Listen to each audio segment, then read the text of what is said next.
Today, the latest weapons, coupled with the fighting skill of the American soldier, stand ready, on the alert all over the world to defend this country, you, the American people, against aggression.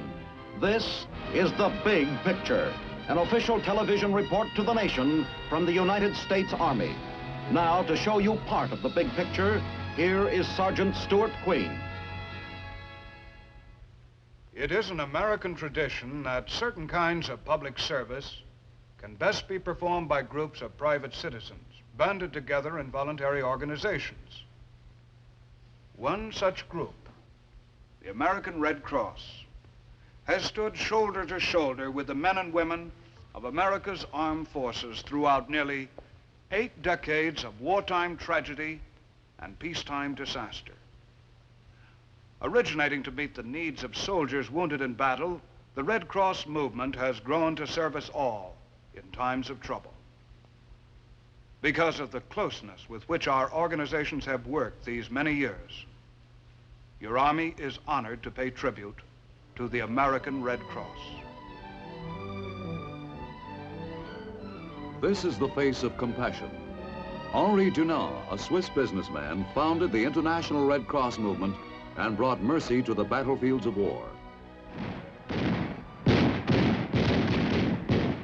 The wounded soldier of 100 years ago lay where he fell, abandoned by friend and enemy alike.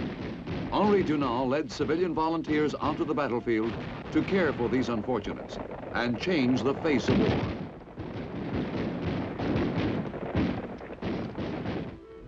Inspired followers such as Clara Barton brought the Red Cross to America.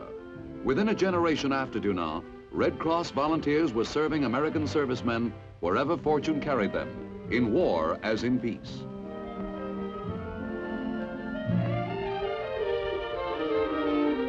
During our First World War, the Great War as they called it then, ambulance sections were staffed and supplied for the Army. Nurses were recruited, hospitals were organized. To care for the wounded was the original purpose of the Red Cross, and in World War I, the Red Cross nurse, the rose of no man's land, became an international symbol.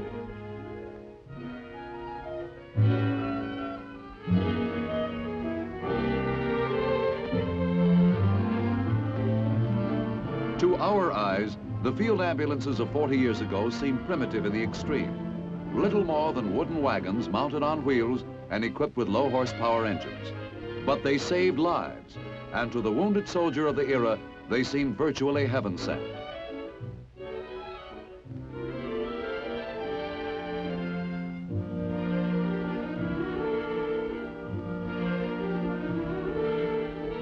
An adequate ambulance corps meant fast transport to hospitals in the rear. A wounded man's chances for recovery, for survival, depend in large measure on how soon he reaches the hospital surgeons.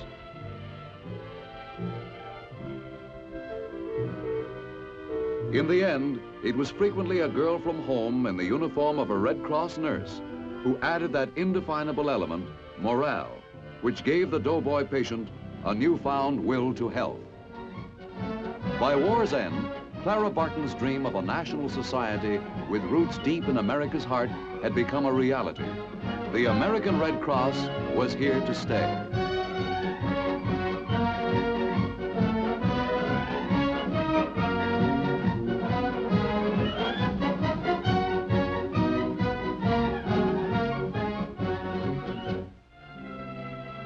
From its national headquarters in Washington, officers of the American Red Cross today look out upon an organization of more than 40 million members, nearly 1/4 of the country's total population. From a few simple donut wagons and field kitchens, the American society of this international movement has grown until it is today the principal channel through which men and women of all walks of life give something of themselves for the sake of others. They give money or time or the blood from their veins. Here, Mrs. Richard Nixon, wife of the Vice President, joins wives of her husband's Senate colleagues in rolling bandages for the Red Cross hospital program. Today, the emphasis of Red Cross activity is on peacetime endeavors, which can be expanded as needed in national emergencies. The organization's continuous program and its hundreds of thousands of volunteers make it possible for the Red Cross to be on hand whenever and wherever human need arises.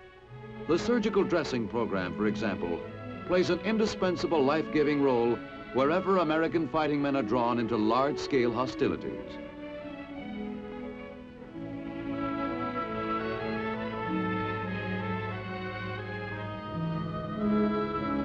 Under its congressional charter, a principal duty of the Red Cross is mitigating the sufferings caused by pestilence, famine, fire, floods, and other great national calamities. These volunteers, studying the intricacies of field cooking and sanitation, are participating in a disaster assistance program, the roots of which are buried deep in the silt of the Ohio-Mississippi floods of the 1880s and the ashes of the great Michigan forest fire of 1881.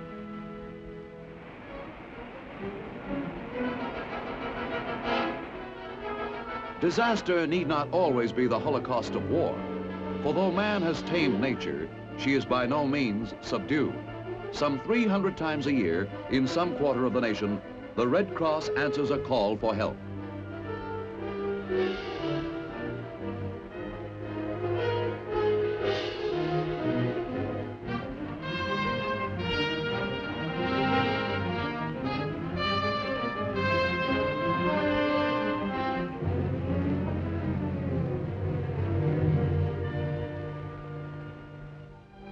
Typhoid and other contagious diseases are the scourge of every flooded area. Emergency medical and nursing assistance is a prime necessity. The Red Cross coordinates and supplements the community's efforts to bring in doctors, nurses, medical supplies, and above all, blood.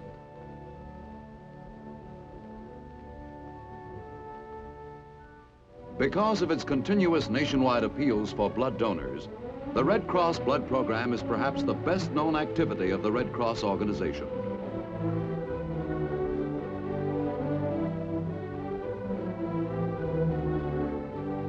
By organizing a national network of blood centers to collect blood and make it available to those needing it, the Red Cross has made certain that anyone will have an available supply of life-giving blood in time of accident or illness.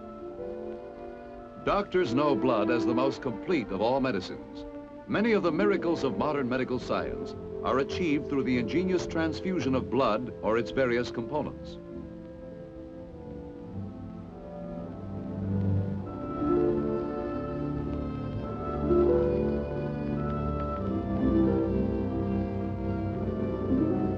The Red Cross provides blood and blood products without charge to civilian, military, and veterans hospitals and physicians for their patients on a regular basis. It also encourages research to discover more uses for this life-giving fluid.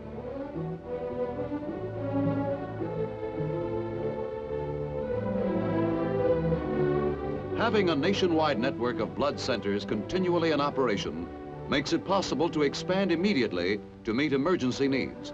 It also means that blood procurement will not be crippled by the loss of some centers through attack or disaster.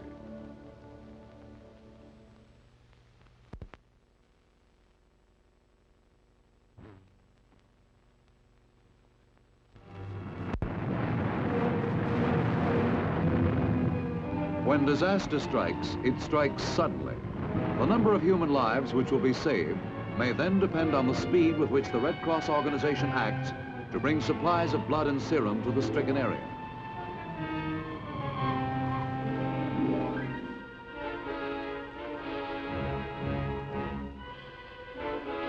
In such emergencies, the entire resources of this national organization can be summoned to the assistance of Red Cross chapters in the stricken area. Supplies are on hand, and so is a smoothly functional organization which can get them to where they are needed.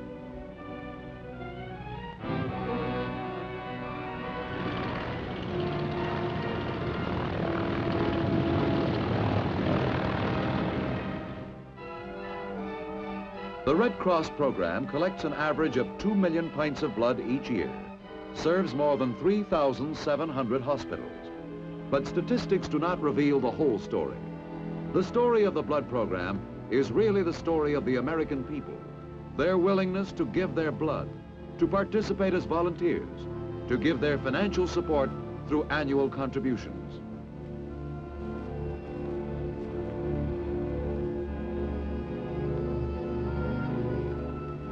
Begun in January 1941 at the request of the Army and Navy, the Red Cross blood program expanded enormously after Pearl Harbor. Blood donations rose to 100,000 each week. By VJ Day, over 13 million donations had been received, saving an incalculable number of servicemen's lives. The Army medic with his bottle of life-saving blood or serum became a battlefield symbol. Doctors returning to civilian practice with their knowledge of the miracles blood can accomplish urged a continuing Red Cross blood program and opened a new chapter in the annals of medicine.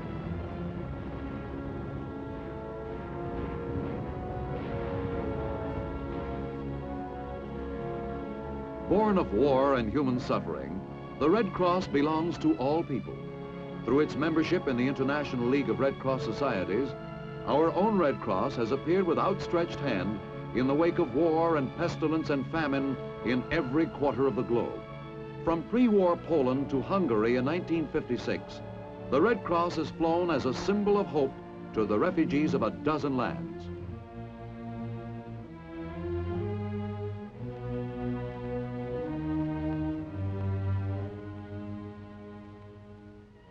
To another kind of wanderer, to the soldier at war, the Red Cross possesses a companion symbol. To him, an attractive Red Cross canteen volunteer, a cup of hot coffee, and a freshly fried donut are an unbeatable combination.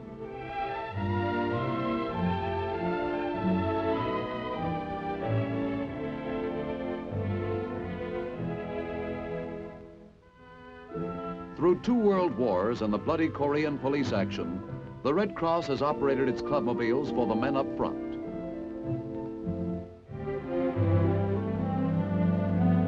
During World War II, 78 men and women of the Red Cross died in line of duty overseas. Many of them were there to provide rest and care for battle-weary American soldiers. Now, as then, the Red Cross maintains a recreation program for patients in military hospitals. Red Cross staff members and volunteers play an extremely useful role in helping patients adjust to hospitalization and their course of treatment. Members of the Staff Aid Service, by writing letters, playing games, distributing books and gifts, make vital contributions to patients' physical and psychological recovery.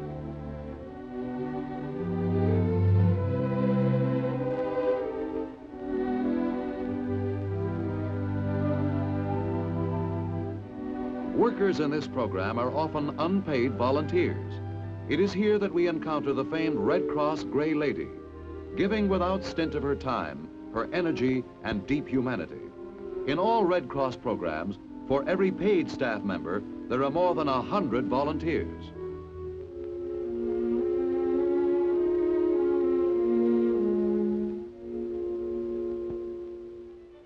The Red Cross provides overseas recreational activities for the healthy as well as the ill. Clubs and recreation centers followed American troops at the request of the War Department throughout Europe and the Pacific. Wars are won by morale as well as by guns. And to the morale of American soldiers, the Red Cross makes an immeasurable contribution.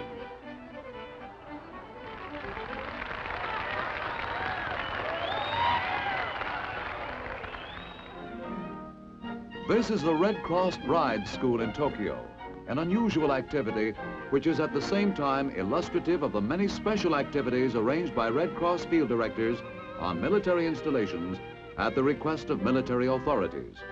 Most common of these activities are classes in first aid, water safety, or as in this school, home nursing.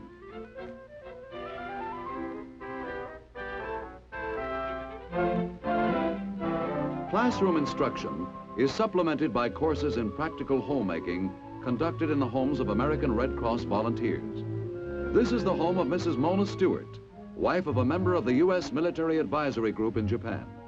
Wives of officers and servicemen overseas often find Red Cross work a useful, satisfying occupation. In both the field of nutrition and home nursing, the American Red Cross has well-developed programs of instruction. The nutrition program has helped raise standards of health since the early 1920s.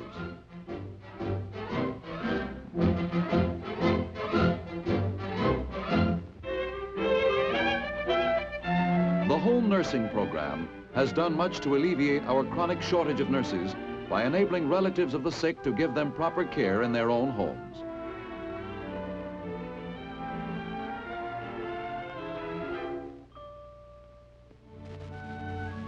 No Red Cross activity in peace or in war means more to servicemen and their families than the Red Cross Home Service, a service devoted entirely to helping men and women in the armed services and veterans meet personal and family problems.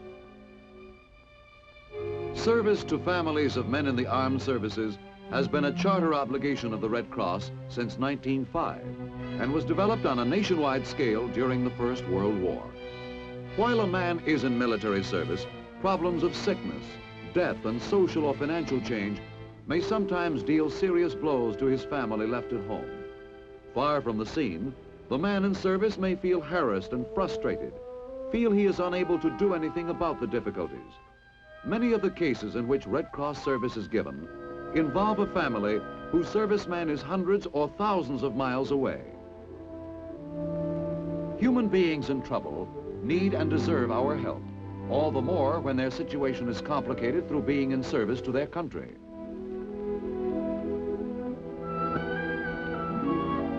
Our military leaders realize, too, that the well-being of families at home has a direct effect upon the morale and efficiency of men in uniform.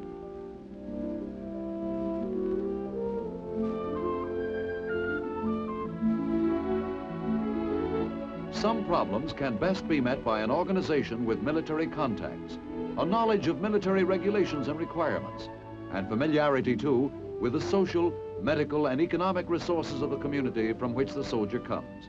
These, the Red Cross has. Wherever he goes, the American serviceman finds that he has ready access to the ear and the heart of a man who wears a uniform not unlike his own, the local Red Cross field director. Behind this field director are all the resources of an international organization. Through the Red Cross, the soldier may reach out to his troubled family far away.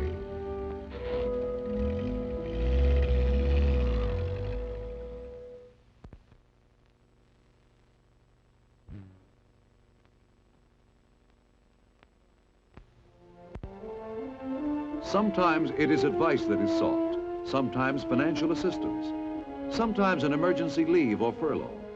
A long-awaited letter may have brought word of illness at home, a sick child. In any case, the Red Cross will investigate and endeavor to cope with the problem. The Red Cross Field Director, through the Home Service Reporting and Communications Unit at National Red Cross Headquarters in Washington, has communicated with a Home Service representative in the serviceman's hometown. If the emergency is one calling for immediate attention, she gives it. The appeal to the Red Cross might also have come from the family itself. The Red Cross worker can be reached at any hour of the day or night, wherever there is a Red Cross chapter.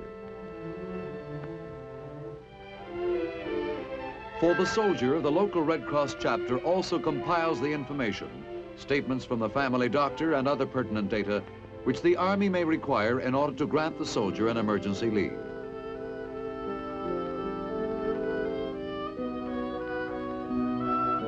Through Red Cross communication channels linked with Army communications, emergency reports travel rapidly to or from military units in any part of the world.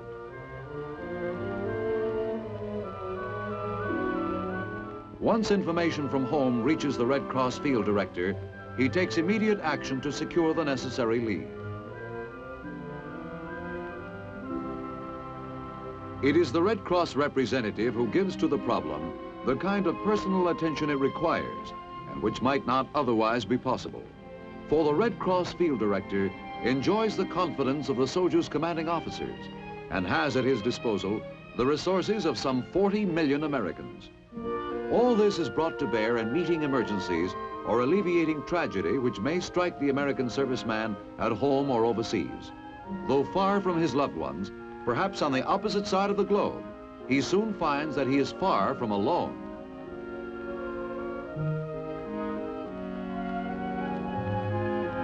The serviceman who may be no longer young, the ex-serviceman, the veteran, also finds that he is not alone. Red Cross volunteers, such as arts and skills and entertainment workers, participate in veteran administration programs, retrain the physically handicapped, or conduct other activities to fill the needs of a particular veteran's hospital. Red Cross leadership in these hospitals is entirely volunteer, as are the Red Cross nurses' aides, who under the supervision of trained nurses provide the assistance so vital to patients and overworked nurses alike. What is the Red Cross? Who are these people? What do they do? They are many people, and they do many things. They are the volunteer motor corps, on hand with ambulances and emergency vehicles when disaster strikes. They are doctors and nurses, and a continuous flow of life-giving blood between the healthy and the sick, the whole and the maimed. The Red Cross is a group of women gathered about a table stacked high with bandages or gifts to brighten the day of a bedridden patient in some distant hospital. It is the trained social worker or volunteer social welfare aide of the home service program who counsels the serviceman who comes to her with personal or family problems. Even in peacetime, the Red Cross assists some 150,000 service and veterans families each month. It is the Red Cross which in every community, every day of the year, endeavors to anticipate catastrophe, to mitigate the effects of disaster by teaching us how to face what sometimes we cannot avoid. Accidents in this country are the fourth leading cause of death. The Red Cross, through its first aid and safety courses, is a leading agency in combating this needless destruction. And it is the Red Cross which appears as representative of 165 million American neighbors to those whom disaster strikes. Through 2 world wars and years of troubled peace, the Red Cross symbol has followed the American soldier to remote corners of the world, has stood beside him through fighting and death and pain. Through the years, a bond has arisen between the soldier under arms and the men and women of the Red Cross, a bond which will not be lightly sundered. It is an expression of the tie which joins these groups together that one of America's great military leaders, General Alfred M. Gruenther, should choose in his retirement to serve as president of the American National Red Cross. After 38 years in the United States Army, I retired, and the day following my retirement, I became the president of the American Red Cross. Since then, I've learned a great deal about the organization from the devoted members of the staff here at our Washington headquarters.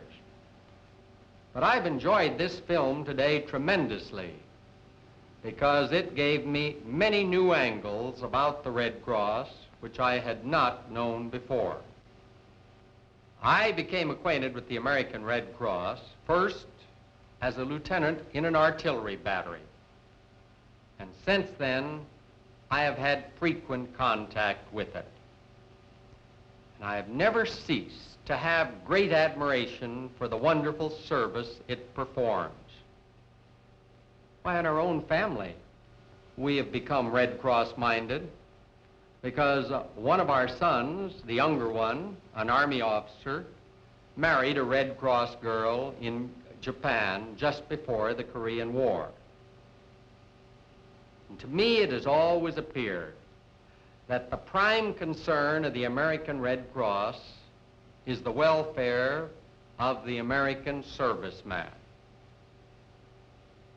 And to them, that serviceman is not merely a faceless individual, but he's a person who thinks and feels and has personal problems. And the objective of the Red Cross is to solve those personal problems, or in any case, to ease them. You will, I am sure, be interested to know that approximately 40% of the entire American Red Cross budget is devoted to the welfare of servicemen and to their families. I was very much interested to learn when I came to the Red Cross to find the extent of the volunteer participation, of the work done so freely and generously by the millions of Americans who contribute to the volunteer service organization. Do you know that there are actually 40 million members of the Red Cross in this country? I think that is a great significant factor in the health and welfare of our great country. And I'm delighted that the United States Army is in this film paying tribute to the great organization of the American Red Cross. I am sure that I am going to enjoy tremendously my work with the American Red Cross. I sincerely hope that I shall be able to make a contribution in continuing its excellent record of service, and if possible, even to improve that record. The Big Picture is a weekly television report to the nation on the activities of the Army at home and overseas. Produced by the Army Pictorial Center, presented by the United States Army in cooperation with this station. You too can be an important part of the big picture. You can proudly serve with the best equipped, the best trained, the best fighting team in the world today, the United States Army.